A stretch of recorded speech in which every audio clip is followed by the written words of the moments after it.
आपकी इज्जत का एपिसोड 11 बीना के लिए एक ऐसा फैसला ला सकता है जिसके बाद ताबिश के पास सिर्फ पछतावा रह जाएगा। एपिसोड 10 की एंडिंग को देखें तो कहानी अब सिर्फ बीना और ताबिश के रिश्ते तक लिमिटेड नहीं रही।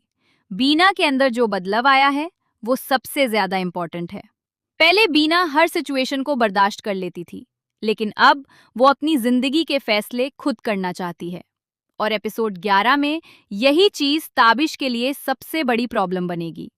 ताबिश शायद बीना को रोकने की कोशिश करेगा, लेकिन इस बार बीना उसकी बातों में आसानी से आने वाली नहीं लग रही। मुझे लगता है बीना के सामने अब दो रास्ते हैं।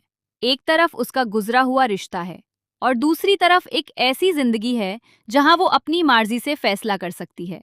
यहीं पर बहराम खान का किरदार भी कहानी में और इम्पोर्टेंट हो सकता है, क्योंकि अगर बीना ने बहराम पर भरोसा कर लिया तो ताबिश के लिए सिचुएशन और कॉम्प्लिकेटेड हो जाएगी।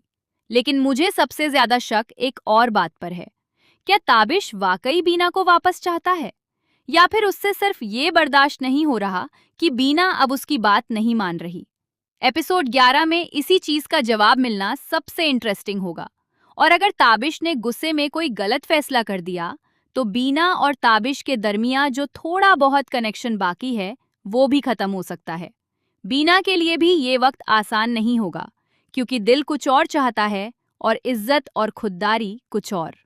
मेरे हिसाब से एपिसोड 11 का असली ट्विस्ट यही होगा कि बीना पहली बार ताबिश के सामने अपनी कंडीशन रखेगी। लेकिन क्या ताबिश उस कंडीशन को मानेगा, या फिर अपनी जिद की वजह से बीना को हमेशा के लिए खो देगा? अब आप बताओ, बीना को ताबिश को एक और मौका देना चाहिए या फिर अपनी नई जिंदगी शुरू कर देनी चाहिए? अपनी प्रेडिक्शन कमेंट्स में जरूर बताओ, क्योंकि एपिसोड 11 में बीना का एक फैसला पूरी कहानी बदल सकता है।